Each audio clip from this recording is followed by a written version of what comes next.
Anos atrás, a simples ideia de estarmos presentes simultaneamente em 2 planos de existência parecia algo inimaginável para a maioria de nós. Mas hoje, a história é outra.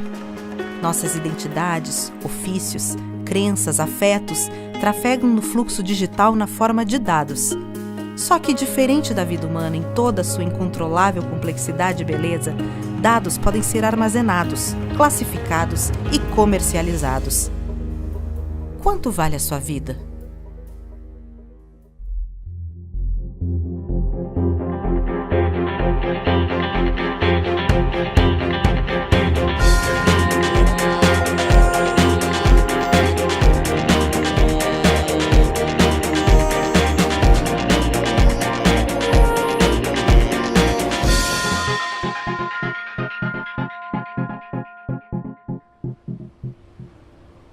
Como é que o Google se monetizou, por exemplo?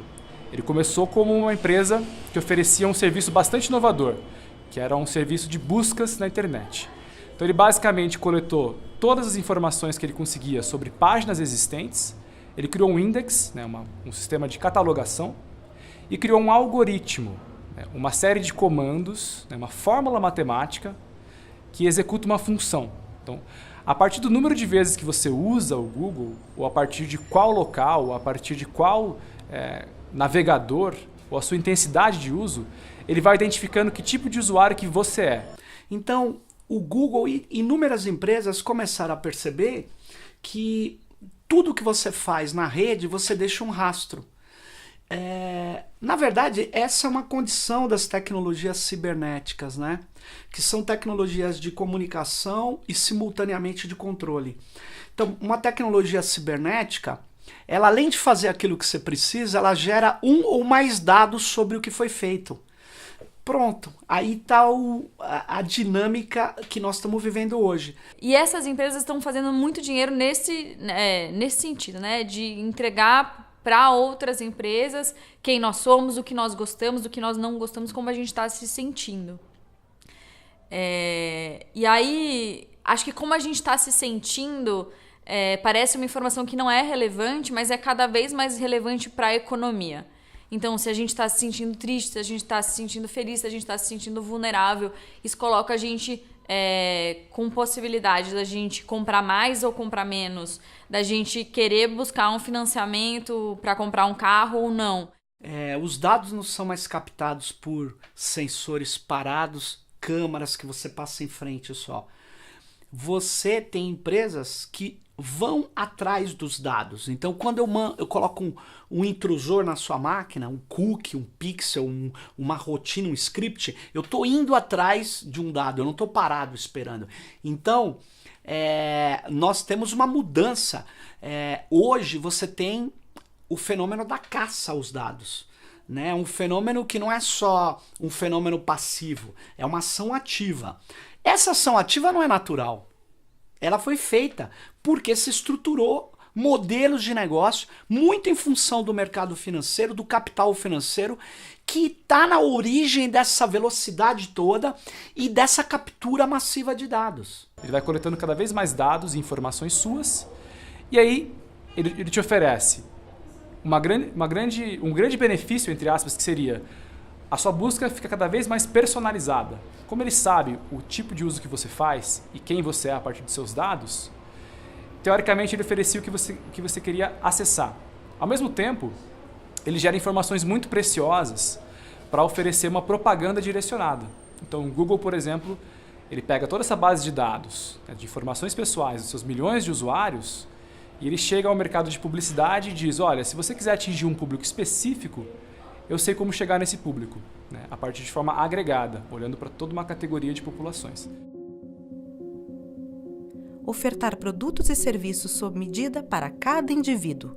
Ofertas de passagens aéreas surgem instantaneamente na tela logo após uma conversa particular com um amigo.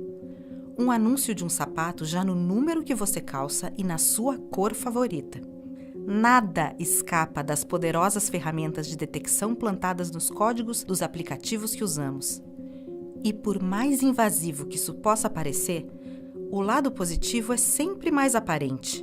É um serviço personalizado, uma atenção especial, pensamos.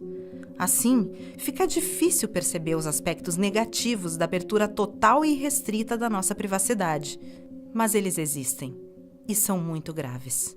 Uma das coisas que eu acho que a gente precisa veicular mais é que existe uma discriminação econômica no mundo do Big Data e da coleta de dados. As pessoas não são discriminadas só porque elas são criminosas, ou elas são discriminadas também de acordo com o seu perfil de consumidor. E aí a gente está falando, por exemplo, de coisas que podem parecer pequenas, mas, por exemplo, uma pesquisa, se não me engano, do Washington Post mostrou que homens orientais comprando em lojas online pagavam mais em eletrônicos.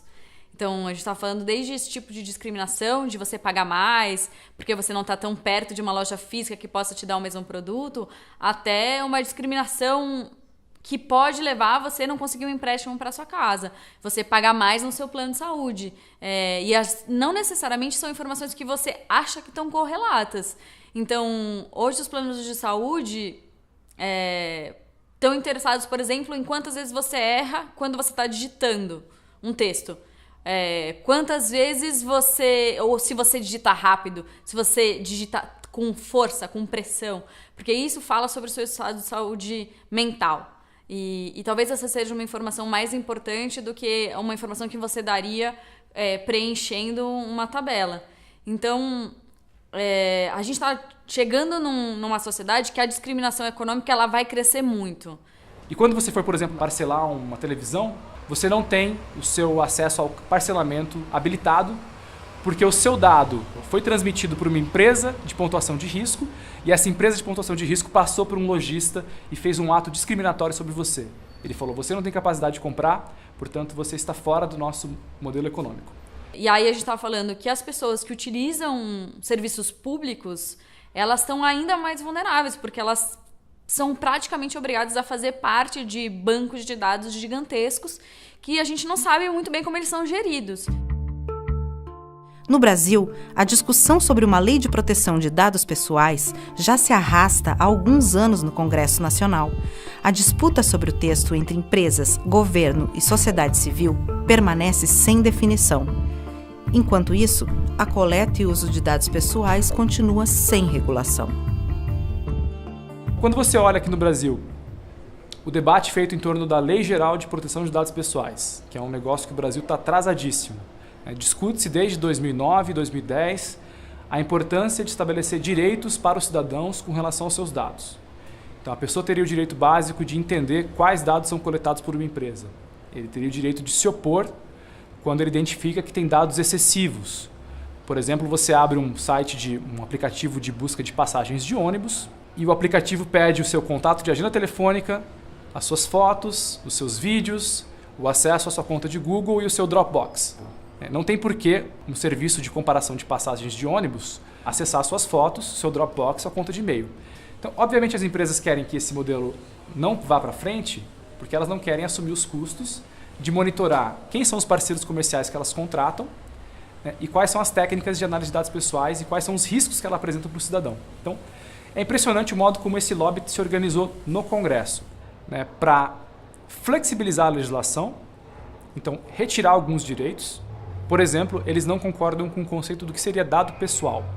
Eles acham que dado pessoal deveria se restringir às informações de uma pessoa identificada. Então, o seu nome, o seu CPF, o seu RG, o seu endereço, sem considerar os metadados. O metadado é tão importante quanto o dado na sociedade da informação. Por exemplo, ele diz aonde é o endereço que você acessou, quanto tempo você ficou nele, ele é o cabeçalho do e-mail e o local que veio para o local que vai. Então isso é o metadado. Então o metadado e o dado constituem o que a gente chama de rastro digital. Então se você combinar a sua geolocalização com o tipo de aparelho que você usa, com a quantidade de vezes que você acessa um aplicativo, e outras informações sobre qual IP que você está se conectando, com qual provedor, se você combinar todas essas informações, você chega a uma pessoa, você identifica ela. Então, por isso é fundamental que a gente comece a ter uma lei de proteção de dados pessoais que trate tanto do ambiente analógico quanto do ambiente digital. O fato é que não precisamos mais de acesso de conexão à rede para existir nela. Hoje, as nossas informações de seguro social, movimentações financeiras, cadastros em serviços públicos fundamentais, tudo aquilo que nos identifica como cidadãos já trafega na rede. Acho que um dos maiores desafios para a gente hoje é sensibilizar as pessoas comuns, as pessoas que costumam dizer que não tem nada a esconder, que a proteção de dados pessoais e a privacidade também diz respeito a elas.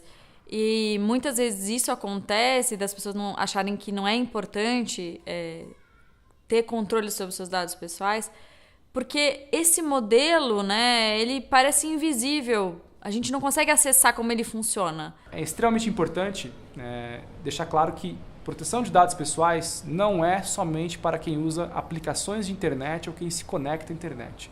Isso está totalmente ligado com o modo como a gente usa serviços diários, cotidianos, e o modo como a gente passa os nossos dados sem perceber, porque isso é muito sutil. E quais deveriam ser os nossos direitos para proteger esses dados? Nós temos que recuperar a liberdade. E a liberdade hoje, ela está colocada, tem um novo tipo de liberdade. É a liberdade de não ser classificado por algoritmos. É a liberdade de não ser modulado por algoritmos. É a liberdade de nós podermos escolher o que a gente quer nisso que eles chamam de dilúvio da informação.